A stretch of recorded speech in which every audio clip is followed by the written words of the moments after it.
हाँ जी, ये पहली वीडियो है निर्माण काय की। और इससे पहले कि मैं 90 डेज चैलेंज क्यों करना है और किस तरीके से मैं उसको अचीव करूंगा उसके बारे में बात करूँ, उससे पहले मैं बता देना चाहता हूँ कि वेलकम वीडियो डालने के बाद कुछ लोगों का मुझे फीडबैक आया कि आपको हिंदी में कंटेंट बनाना चाहिए, और वो सेंसिबल भी है क्योंकि हमारी इंडियन ऑडियंस ज़्यादातर हिंदी है। और उस लैंग्वेज के थ्रू हम ज़्यादातर लोगों तक अपनी इन्फॉर्मेशन पहुंचा पाएंगे। सो लैंग्वेज की बात करें तो अब आगे से सारी वीडियोस हिंदी में बनेंगी। दूसरी चीज़, जो वीडियोस का स्टाइल रहेगा वो थोड़ा सा रॉ रहेगा, क्योंकि वीडियोस क्या है, लाइटिंग और मेक और ये सब पूरा तामझाम लगा के शूट करने में मुझे काफ़ी टाइम देना पड़ता है, और वो सब प्लान करके, और एडिटिंग भी बहुत सारी आती है। तो मैंने डिसाइड किया कि वीडियोस का फॉर्मेट बिल्कुल रॉ रखूंगा, जिसमें सिर्फ अपना वेबकैम ऑन किया और बोलना शुरू कर दिया, और कोई ज़्यादा एडिटिंग कुछ नहीं, और सेम वीडियोस आपके साथ शेयर कर दी। क्योंकि अभी मेरे पास उतना टाइम नहीं है कि मैं आधा दिन इन वीडियोस को ही दे पाऊँ। अभी मेरा इनिशियली ऑब्जेक्टिव ये है कि जो भी इंफॉर्मेशन मेरे पास है, जो नॉलेज मेरे पास है, उसको मैं अपने ऊपर अप्लाई करूँ, और सेम टाइम मैं उसको आपके साथ शेयर करता रहूँ। तो ये कोई एंटरटेनमेंट वीडियोस तो है नहीं जिसके लिए मुझे बहुत सारी मेहनत करनी पड़े कि एंटरटेनमेंट के हिसाब से इसमें गाने डालो, लाइटिंग और ये सब।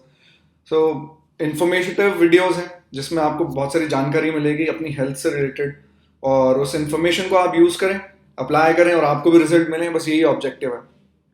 तो अगर आप लोगों को किसी को आदत है बहुत सारी अच्छे से शूट की हुई वीडियोस देखने की, तो मैं माफ़ी चाहूँगा, इस तरह के वीडियोस अभी के लिए निर्माण काय पे नहीं देखने को मिलेंगे आपको। सो ये तो रही बात वीडियोस किस तरह की होंगी। दूसरा, अ, अभी अगर हम बात करें कि निर्माण काय का जो मेजर ऑब्जेक्टिव है वो है कि मैं 35 से ऊपर का हो चुका हूँ। मुझे अपनी एज को या तो यहीं पे स्टॉप करूँ, एजिंग ना हो, या फिर यहाँ से कैसे रिवर्स करूँ, इन दो चीज़ों पे काम करना है। और स्टॉप करने का मतलब ये नहीं है कि मैं ये कह रहा हूँ कि आने वाले 50-60 साल में मैं बुढ़ा ही नहीं होऊंगा, बट एक कोशिश है इंफॉर्मेशन को यूज़ करते हुए, जो साइंटिफिक नॉलेज है, हमारी आयुर्वेदिक विजडम है, उसको यूज़ करके कैसे क्या रिजल्ट आ सकते हैं। बस वही एक एक्सपेरिमेंट है। कोई क्लेम नहीं कर रहा हूँ मैं कि मैं तो अब बिल्कुल 25 का वापस हो जाऊंगा। एक एक्सपेरिमेंट है, और आपके साथ सारी चीज़ें शेयर की जाएंगी। और शेयर करने का ऑब्जेक्टिव यही है कि अगर कुछ अच्छा पॉजिटिव रिजल्ट आ रहा है, आपको भी कुछ काम का लग रहा है, तो आप भी अपने ऊपर ट्राई करो और देखो क्या रिजल्ट आता है। तो अब अगर हम एज की बात करें कि आपको यंग दिखना है और एज को रिवर्स करना है, तो सबसे पहला जो सबसे इंपॉर्टेंट चीज़ होती है वो होती है आपकी फिटनेस, आपकी हेल्थ, आपकी ओवरऑल क्या हेल्थ है। तो सबसे पहला जो काम मुझे लगा कि मुझे सबसे पहले काम करना पड़ेगा वो अपनी बॉडी के ऊपर, अपनी फिटनेस के ऊपर। पहले मैं काफ़ी फिट था कॉलेज टाइम पे, फिर बीच में यूके जाने के बाद यूके की लाइफस्टाइल में जंक फूड और रात को पार्टीज और ये सब, मतलब पूरी लाइफस्टाइल बिगड़ गई, जिसकी वजह से मैंने वेट गेन कर लिया था। बट फिर 2013-14 के आसपास मैंने वापस से 3 मंथ्स की एक अपना चैलेंज लिया, और उस पीरियड में मैंने भी वेट लूज़ किया था। और फिर इंडिया आने के बाद धीरे धीरे वेट थोड़ा गेन ज़रूर किया, बट जो पीक मैं कह सकता हूँ फिटनेस लेवल का, वो 2014 के आसपास, 14-15 के आसपास था। बट कोविड के बाद फिर ये वापस से बहुत ज़्यादा ख़राब हो गया। सो अभी वही रीज़न है कि सबसे पहले मुझे अपनी फिटनेस के ऊपर काम करना पड़ेगा अगर मुझे यंग लुक वापस से लेके आनी है, और एज को यहाँ से मेंटेन करना और हेल्दी भी रहना है। क्योंकि 35 क्या होता है, ऑलमोस्ट आप ये मान के चलो कि हाफ जो आपकी एज है वो जा चुकी है। अब यहाँ से क्या है कि ढलान का टाइम शुरू है। अगर अब मैंने ख्याल नहीं रखा तो मुझे यहाँ से हेल्थ हेल्थ और लुक्स के इश्यूज नहीं, मुझे इंटरनल इश्यूज भी हो जाएंगे। मेरी एज के जो मेरे दोस्त हैं, उनको किसी को हार्ट प्रॉब्लम हो रही है, किसी के अजीब अजीब तरह की बीमारियां शुरू हो जाएंगी, क्योंकि लाइफस्टाइल उस तरीके का है। और सब चीज़ें पॉल्यूटेड है, आपको पता है, डाइट से लेके सब, और एयर वाटर, मतलब इन सब चीज़ों के ऊपर मैं स्पेसिफिकली वीडियोस भी बनाऊंगा। बट अभी के लिए यहीं पे सीमित रखते हैं कि सबसे पहले 90 डेज चैलेंज, जिसके अंदर वेट लूज करना है। कितना वेट लूज करना है? 10 किलोज। क्योंकि वो मुझे पता है कि मेरे 10 किलोज लूज करने का मतलब है कि मैं अंडर 10% बॉडी फैट में आ जाऊंगा। अभी समवेयर अराउंड 17-18। तो आपको अपना पता होना चाहिए कि कितना परसेंट और या फिर कितने किलोज मुझे लूज करना है। उसका एक जो सिंपल सा तरीका है वो ये कि मेरे जो एब्स हैं वो मुझे दिखने शुरू हो जाए। वो दिखना शुरू हो गया मतलब आप 10 से 12% के आसपास आ गए या उससे नीचे आ गए। तो टारगेट यही है कि आपका स्टमक है जो फ्लैट हो जाए, ताकि कम से कम आपकी बॉडी में फैट रहे। तो मुझे पता है कि मेरा वेट अभी करेंटली 82.5 है, और मैं अगर 10 किलो लूज कर लेता हूँ तो मैं परफेक्ट शेप में आ जाऊँगा। और वो कितने दिन में लूज करना है? 12 वीक्स, दैट इज 90 डेज। क्यों करना है? क्योंकि मुझे यंग दिखना है और मुझे अपनी एज को रिवर्स करना है, या फिर यहाँ से आगे एज नहीं होना। तो इस ऑब्जेक्टिव को ध्यान में रखते हुए सबसे पहले जो करना है, और जो मैंने किया, और अगर आप इस जर्नी को फॉलो कर रहे हो मेरे साथ, तो सबसे पहले क्या करना है, अपनी बॉडी को मेजर कर लेना। आपका वेट करंट क्या है, आपके वेस्ट कमर का साइज क्या है, आपका स्टमक जो आपकी नाभि है वहां से, और जो लव हैंडल्स जिन्हें कहते हैं हम, उसके पास से इंच टेप से पूरा मेजर कर लो कि कितने इंचेस का आपके वेस्ट है, कितने के स्टमक है, चेस्ट क्या है, बाइसेप्स दोनों मेजर कर लो, थाइज और काफ। इनको मेजर करने से आपको एक मेजरली जो एक आइडिया मिल जाएगा बॉडी की शेप का। अब टारगेट मेरा क्या है? 72 किलोज, वेस्ट 32, स्टमक 32, चेस्ट 39। अब वेट का मेरा मतलब मेजर टारगेट मेरा वेट का है। बाकी ये मैंने एक आइडिया लिया है कि कम होने के बाद ये इसके आसपास रहेगा, क्योंकि मैं वेट लूज कर रहा हूँ। बाकी ये देखने वाली बात रहेगी कि मेरा वेस्ट और स्टमक और चेस्ट बाइसेप्स कहाँ जाते हैं, क्या 12 वीक्स में निकल कर आएगा। सो टारगेट अभी के लिए यही है, बट मेजर फोकस मेरा वेट के ऊपर रहेगा कि मुझे 72 के आसपास जाना है, 72 नेक्स्ट 12 वीक्स में। अब इसको अचीव करने के लिए, कोई भी चीज आपको अचीव करनी है तो प्लान तो करना पड़ेगा। बिना प्लानिंग के आपको पता ही नहीं है करना क्या है। तो सबसे पहले मैंने ये देखा है कि चाहे आप हेल्थ को हो या फिर आपका कोई फाइनेंशियल गोल हो, कुछ भी हो, उसको अचीव करने के लिए ना स्केड्यूल होना बहुत जरूरी है। किस टाइम उठोगे, किस टाइम सोओगे, किस टाइम खाओगे, किस टाइम उस जिस चीज को पाना है, चाहे वो आपका बिजनेस हो, चाहे हेल्थ हो, डाइट हो, कुछ भी हो, उसका एक स्केड्यूल हो, ताकि उस टाइम पे आप काम कर पाओ, तो पूरा मेंटली आप ऑर्गेनाइज हो गए हो और आप ज्यादा एफिशिएंटली काम कर पाते हो। तो सबसे पहले स्केड्यूल फिक्स करना है, फिर डाइट फिक्स करनी है, और फिर एक्सरसाइज। तो ये तीनों चीज बहुत इंपॉर्टेंट रहेगी मुझे इस टारगेट को अचीव करने के लिए। तो on the basis of knowledge I have, मैंने ये अपना स्केड्यूल बनाया कि मैं सुबह 5 बजे उठूंगा, फिर 5 to 5:30 के आसपास फ्रेशन अप होके 5:30 से 6:30 के बीच में मैं वॉक करने जाऊंगा, और मैं बाहर वॉक करूंगा। अब वॉक बाहर क्यों करना चाहिए, ट्रेडमिल पे क्यों नहीं, उसके ऊपर अलग से वीडियोस बनाएंगे। उसके बहुत सारे बेनिफिट्स है कि आपको नेचर में जाके वॉक क्यों करें, पार्क में वॉक क्यों करें बजाय ट्रेडमिल के। उसके बहुत सारे बेनिफिट्स हैं, और उसके ऊपर मैं एक अलग वीडियो बनाऊंगा। फिर 6:30 to 7:45 के बीच में नहा धो के रेडी हो जाके मेडिटेशन करके मैं ऑफिस के लिए निकल जाऊंगा।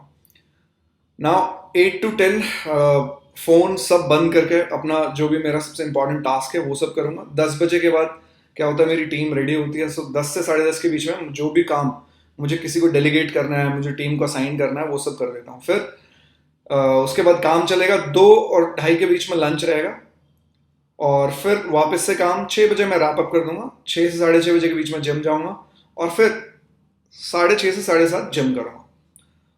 फिर 7:30 से 8 के बीच में घर, 8 से 9 के बीच में मैंने अपने लिए स्टडी करने के लिए, जो भी मैं बुक्स पढ़ रहा हूँ उसके लिए, रीडिंग के लिए टाइम रखा है। मुझे पर्सनली कुछ नेटफ्लिक्स वगैरह ये सब देखने का आजकल उतना शौक नहीं रहता, पहले से भी नहीं था। मैं पढ़ना ज़्यादा पसंद करता हूँ, और ये 1 घंटा है जिसको मैं बोल सकता हूँ कि मैं मेरा मी टाइम है, और 9 बजे मैं सो जाऊँगा। तो ये मैंने अपना स्केड्यूल बनाया। ये स्केड्यूल मैंने काफ़ी टाइम से फॉलो भी किया था। जब जब मुझे कुछ भी गोल मैंने बनाया है तो एक स्केड्यूल बना के ही उसको अचीव किया है। तो इस वजह से मुझे कॉन्फिडेंस भी है, और मुझे पता भी है कि जब भी मैं स्केड्यूल बनाता हूँ तो उसके हिसाब से जो भी टारगेट लेता हूँ वो अचीव हो जाता है। सो आप अपना स्केड्यूल कैसे बनाएंगे वो देख लेना। कोशिश ये करना कि सुबह जल्दी उठें और टाइम से सोएं।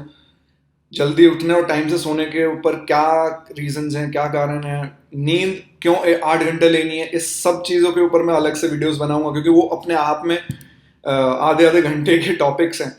तो अभी के लिए सिर्फ यही कि स्केड्यूल ये रहेगा। नेक्स्ट बात करते हैं हम डाइट की। जो डाइट मैंने डिसाइड की, ब्रेकफास्ट लंच डिनर, ये 3 चीज़ें 3 बार ही खा रहा हूँ। पिछली बार जब मैंने ट्रांसफॉर्मेशन किया तो 4 बार मील्स ली थी, और 2 प्रोटीन शेक मिला के, मतलब 6 बार मैंने डाइट ली थी। बट इस बार मैं थोड़ा चेंज कर रहा हूँ, ब्रेकफास्ट लंच डिनर, जिसमें ब्रेकफास्ट और डिनर में मैं प्रोटीन शेक्स ले रहा हूँ। और दिन के अंदर आई ईट वन टाइम पनीर की सब्जी इंक्लूड की है और एक रोटी बेसन की, और जिसमें 80-20 का रेशियो लिया हुआ है। 80% बेसन और 20 ग्राम आटा रहेगा।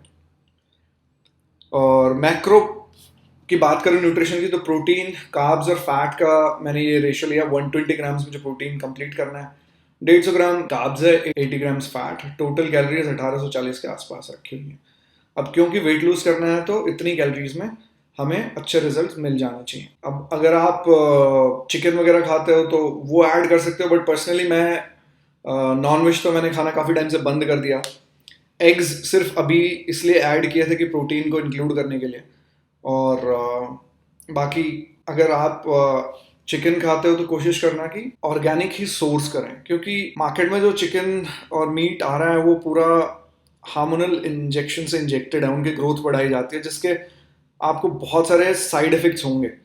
तो कोशिश करो कि या तो ऑर्गेनिक प्रोडक्ट ही खरीद पाओ, वो नहीं हो सकता है तो मिल्क प्रोडक्ट से अपना प्रोटीन पूरा कर लो। और क्योंकि देखो ऑर्गेनिक मिल्क ढूंढना आसान है बजाय ऑर्गेनिक चिकन के, तो और प्रोटीन शेक इंक्लूड कर सकते हो जिससे आपके प्रोटीन के मैक्रोज पूरे हो सकते हैं। फिर एक्सरसाइज की बात करें तो मंडे ट्यूसडे वेडनेसडे सैटरडे तक मैं 6 दिन वर्कआउट करता हूँ, संडे ऑफ रहेगा। अब इसके अंदर चेस्ट ट्राइसेप्स एब्स मंडे को, ट्यूसडे शोल्डर्स लेग्स और calf, Wednesday back biceps and traps. अब ये ही सारी एक्सरसाइजेस मैं थर्सडे और फ्राइडे सैटरडे को रिपीट करता हूँ। जो मेजर डिफरेंस है वो ये कि मंडे को जो चेस्ट ट्राइसेप्स कर रहा हूँ ये कंपाउंड एक्सरसाइज है। कंपाउंड एक्सरसाइज होती है बेसिकली जिसमें आपके मल्टी जॉइंट्स इन्वॉल्व होते हैं। मल्टी जॉइंट्स का मतलब कि आपके एक नहीं, एक से ज़्यादा जॉइंट्स को आप एक्सरसाइज करते टाइम इन्वॉल्व कर रहे हो। और सेकेंड टाइम जब मैं उसको रिपीट करता हूँ तो वो आइसोलेटेड एक्सरसाइज करता हूँ। फॉर एग्जाम्पल अभी अगर मैं चेस्ट वर्कआउट कर रहा हूँ तो मंडे को मैं चेस्ट करूंगा बेंच प्रेस, और अगर मैं थर्सडे को कर रहा हूँ तो मैं फिर उसमें फ्लाइज करूंगा, केबल फ्लाइज। मेजर डिफरेंस क्या होता है कि कंपाउंड एक्सरसाइज करने से आपको स्ट्रेंथ मिलती है जो आपकी नेचुरल मोबिलिटी है उससे, और आइसोलेटेड एक्सरसाइज से क्या होता है कि आपकी जो स्पेसिफिक मसल को जो आप टारगेट करना चाहते हो उस पे आप टारगेट करके उसको ग्रो करने में, हाइपरट्रॉफी इंक्रीज करने में उसमें हेल्प करती है। फॉर एग्जाम्पल अगर मुझे शोल्डर्स को स्ट्रेंथ और ग्रोथ देनी है तो मैं शोल्डर प्रेस करूंगा, लेकिन अगर मुझे उसमें और डेफिनेशन देनी है तो आप लेटरल साइड रेजेस और ये सब करोगे, जिससे आपके शोल्डर के अंदर में और दिखने में अच्छा लगेगा। मसल्स को जो छोटी मसल्स होती है उनको स्ट्रेंथ मिल जाती है और दिखने में और बेटर लगता है। तो इसका कॉम्बिनेशन करना मुझे जो पर्सनली पसंद है वो ये कि मैं एक दिन कंपाउंड करता हूँ, एक दिन आइसोलेटेड। तो उससे मुझे लास्ट टाइम अच्छे रिजल्ट मिले थे, तो वही सेम चीज मैं अब भी रिपीट करूंगा। दूसरा, जब मैं कंपाउंड करता हूँ तो 9 to 11 रैप्स करूंगा, और आइसोलेटेड करूंगा ना 12 to 15 रैप्स। सेट वही 3 to 4 सेट्स के आसपास रखो। सो ये प्लानिंग हुई थी वीक 1 के लिए। अब मैं बात करता हूँ कि अपडेट क्या है वीक 1 की। सो वापस से मैं स्टार्ट करता हूँ बॉडी स्टैट से। अगर मैं बात करूं तो अपडेट ये है कि वेट 82.5 था, और मैंने 1 किलो वेट लूज किया है लास्ट वीक, और वो भी लास्ट के 4 दिनों में। इनिशियल 2-3 डेज कुछ वेट लॉस हुआ नहीं था। सो अभी वेट वीक 1 के बाद मैं बात करूँ तो मेरा 81.5 है, तो 1 किलो वेट लूज हुआ है। अगर मैं इंप्रूवमेंट करूँ तो इस एवरेज से भी देखें तो 12 वीक्स हैं, 12 वीक्स में 12 किलोज होना चाहिए, बट ऐसा होता नहीं है। इनिशियली आप वेट जल्दी लूज करते हो और फिर वो जैसे जैसे नीचे आता है तो वो डिफिकल्ट हो जाता है। फिर बात करें स्केड्यूल की, तो स्केड्यूल मैंने 99% सारा यही फॉलो किया है। इनिशियली जल्दी उठने में, सुबह 5 बजे उठने में प्रॉब्लम्स होती थी क्योंकि अलार्म लगाया, अब हैबिट बीच में बंद हो गई थी। तो अलार्म लगाने के बाद उठना वो अपने आप में एक चैलेंज है, बट क्योंकि डिसाइड किया हुआ है करना है तो करना है फिर। और उसके बाद क्या हुआ कि दिन में सुबह जल्दी उठ गए हैं, दिन में नींद भी आएगी। मैंने देखा कि 2 बजे के बाद, प्रॉब्ली लंच के बाद, और 4-5 बजे के बीच में आपको बहुत, मतलब मुझे काफ़ी नींद ऐसे लग रहा था कि नींद आने लग शुरू हो जाएगी। थकान तो क्या बोलूँगा, मतलब नींद आने लग जाएगी। तो आप चाहोगे कि एक 5 मिनट का 10 मिनट का एक नैप ले लूँ हेड डाउन करके। तो मैं टेबल पे सर रख के 15 मिनट 10 मिनट सोया भी हूँ ऑफिस के अंदर। तीसरा, रात को अब 9 बजे स्लीप टाइम है, पहले तो मैं 9:30-10 बजे सो जाता था जब रूटीन था, लेकिन अभी क्या होता कि 10:30-11 का एक रूटीन बन गया था। कभी कभी 12 भी बज जाते थे दोस्तों के साथ शाम को बाहर हो। तो मैंने अभी जब 9 बजे आपका बेड टाइम है, लाइट्स ऑफ हो गई हैं, बट 9 बजे नींद आएगी नहीं। तो मैं 9 बजे बंद करके लाइट्स और सब आँख बंद करके लेट गया हूँ। बट वो सोते सोते पता नहीं, टाइम तो मैं देखता नहीं था, बट मुझे ये ज़रूर पता है कि आप इस करवट सो रहे हो, नींद नहीं आ रही है। तो बट मैं क्या करता हूँ कि नींद ना आए नहीं आए उससे मतलब नहीं है, लाइट ऑन नहीं करनी है, फ़ोन टच नहीं करना है। अब चाहे आप उसके अंदर बेड में पड़े रहो, चाहे 10 बजे 11 बजे, कोई मतलब नहीं है, चाहे आपको 12 बजे नींद आए, बट डोंट वेक अप। उठो मत, फ़ोन को टच मत करो, ये मत सोचो कि नींद नहीं आ रही तो कुछ कर लूँ, कुछ मत करो, लेटे रहो। और एक टेक्निक जो काम आ सकती है वो ये कि जब नींद नहीं आ रही है ना तो काउंटिंग शुरू कर दो, 1 2 3 4, और काउंट करते रहो, बस धीरे धीरे काउंट करते रहो। काउंटिंग करने से मैंने देखा कि फिर नींद आना शुरू हो जाएगी। सो इनिशियली फर्स्ट वीक काफ़ी चैलेंज रहा उठने में भी, बट अभी आते आते वो बेटर हो गया। सो नेक्स्ट अभी जैसे एक और वीक जाएगा तो और उठने में आसानी हो जाएगी। बट मुझे ऐसा लगता है कि उसका कुछ और रीज़न भी हो सकता है जो मुझे अभी और थोड़ा इन्वेस्टिगेट करना पड़ेगा, कि नींद आ रही है क्या, मेरी स्लीप उतनी बेटर नहीं हो पा रही है, या फिर न्यूट्रिशन की कुछ कमी आ रही है, क्योंकि मैं 2 टाइम वर्कआउट कर रहा हूँ, क्योंकि मुझे फास्टर रिजल्ट चाहिए, सुबह 1 घंटा, शाम को 1 घंटा। और वो सब के लिए मुझे मालूम है कि अफोर्ड नहीं कर पाओगे, आपके पास उतना टाइम नहीं हो, लेकिन मेरी प्रायोरिटी अभी ये ट्रांसफॉर्मेशन है, तो इसलिए मैं सुबह शाम कर रहा हूँ, क्योंकि मुझे फास्टर रिजल्ट चाहिए। 90 डेज का मैंने चैलेंज लिया ज़रूर है, बट मेरा ऑब्जेक्टिव ये है कि मैं देखना चाहता हूँ कि अगर मैं दोनों टाइम करता हूँ तो मुझे क्या रिजल्ट्स मिलेंगे। और मैनेज करोगे तो आप भी कर सकते हो, ऐसा कुछ नहीं है, टाइम मैनेज करने वाली बात है। दूसरा, स्लीप के लिए, हाँ मैं स्लीप की बात कर रहा था, तो हो सकता है न्यूट्रिशन की कमी हो कुछ, उसकी वजह से भी मुझे नींद आ रही हो। तो इस वीक मैं ट्राई करूँगा कुछ सप्लीमेंट्स ऐड करने की, विटामिन्स वगैरह, कुछ मिनरल्स वगैरह, और देखता हूँ कि उससे क्या इम्प्रूवमेंट आती है। तो स्केड्यूल से रिलेटेड यही है। बाकी आई वॉज स्पॉट ऑन। बीच में कुछ ऐसा हुआ था, एक वेडनेसडे पे मेरे मामा के यहाँ शादी थी तो मैं लेट आया, बट मैं सुबह उठ ज़रूर गया जल्दी। तो उसकी वजह से वो दिन एक दिन ज़रूर कह सकता हूँ कि मैं दिन में नींद आनी, मतलब लाजमी है, आप सोए नहीं हो तो दिन में नींद आएगी, बट उसके अलावा भी दिन में थोड़ी सी नींद ज़रूर आ रही थी। अब डाइट की बात करें, डाइट मैंने एक दिन चीट ज़रूर किया है, जिस दिन शादी थी वहाँ मैंने शादी में इस डाइट को फॉलो नहीं किया। वहाँ मैंने बर्फ़ी बड़ी अच्छी बनी हुई थी और वो बर्फ़ी मैंने खाई, तो एक दिन मेरा चीट डे रहा उस दिन डाइट का। बाकी कोई चेंजेस नहीं हुए। हाँ एक चीज़ और, इनिशियली 3 4 डेज मैंने जो एक और चेंज किया कि पनीर की सब्जी फिक्स है, वो पनीर की सब्जी दोपहर में लंच में बनती है जो मैं ऑफिस लेके आने लग गया हूँ। और उसमें जो बेसन की रोटी मैं खा रहा था, तो मुझे शुरू में 3 दिन ऐसा लगा कि यार मैं रोटी खा रहा हूँ तो उस वजह से नींद आ रही है, शायद मेरा कार्ब इंटेक ज़्यादा हो गया। तो मैंने 3 दिन बाद क्या हुआ कि रोटी को बंद कर दिया, सिर्फ पनीर की सब्जी पे मैं आ गया। अब मुझे ये ध्यान नहीं रहा कि मेरी इस डाइट के अंदर फाइबर कम हो गया रोटी बंद करने की वजह से। उसकी वजह से भी आपको थोड़ा सा सुबह फाइबर कम होने की वजह से आपके मोशन की उतने स्मूथ नहीं होंगे। फिर मैंने रियलाइज किया कि यार फाइबर कम है, तो फाइबर को ऐड ऑन करने के लिए मैंने 3 दिन बाद क्या स्टार्ट किया कि इसमें रोटी के अंदर 50-50 का रेशियो करा दिया, होल व्हीट आटा प्लस बेसन, और उसके अंदर मैंने पपाया ऐड कर दिया। एट द सेम टाइम पानी का इंटेक मिनिमम 2 लीटर्स तो कर ही दिया। इसके बाद वो भी फिक्स हो गया।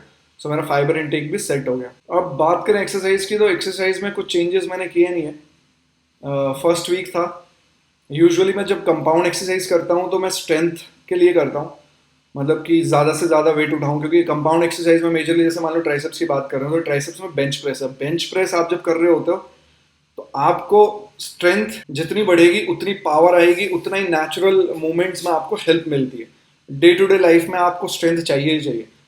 तो जब मैं कंपाउंड करता हूँ तो यूजुअली 6 to 8 और 5 to 6 रैप ही करता हूँ। बट अभी क्या वीक 1 था तो मैंने क्या कि एक वीक थोड़ा सा बॉडी वार्म अप हो जाएगी, तो 9 to 11 रैप्स करें। नेक्स्ट ये जो वीक चलेगा, इस वीक में मैं सिर्फ 5 कंपाउंड एक्सरसाइज 5 और 6 के रैप में करूँगा। मैक्सिमम वेट मारने की कोशिश करता हूँ। और जब आइसोलेटेड करते हैं तो वही 12 to 15। उससे क्या है कि दोनों चीज़ें कवर हो जाती है, आप स्ट्रेंथ के लिए भी बॉडी को ट्रिगर कर रहे हो और उसके साथ साथ अपनी हाइपरट्रॉफी के लिए। सो ये बाकी अभी इस वीक तो कुछ चेंजेस किया नहीं, नेक्स्ट वीक के लिए ये चेंजेस रहेगा। सो ये हमारी अपडेट रही है इस वीक की, और नेक्स्ट वीक की अपडेट नेक्स्ट वीडियोस में डालेंगे। बाकी मैं कोशिश करूँगा कि कुछ और वीडियोस भी बना पाऊँ इन सब चीज़ों के ऊपर, स्पेसिफिकली कि सुबह क्यों उठना ज़रूरी है, उसके क्या बेनिफिट्स होंगे, डाइट, मतलब इतने सारे टॉपिक्स हैं इस पर, तो इतनी सारी वीडियोस बन सकती हैं।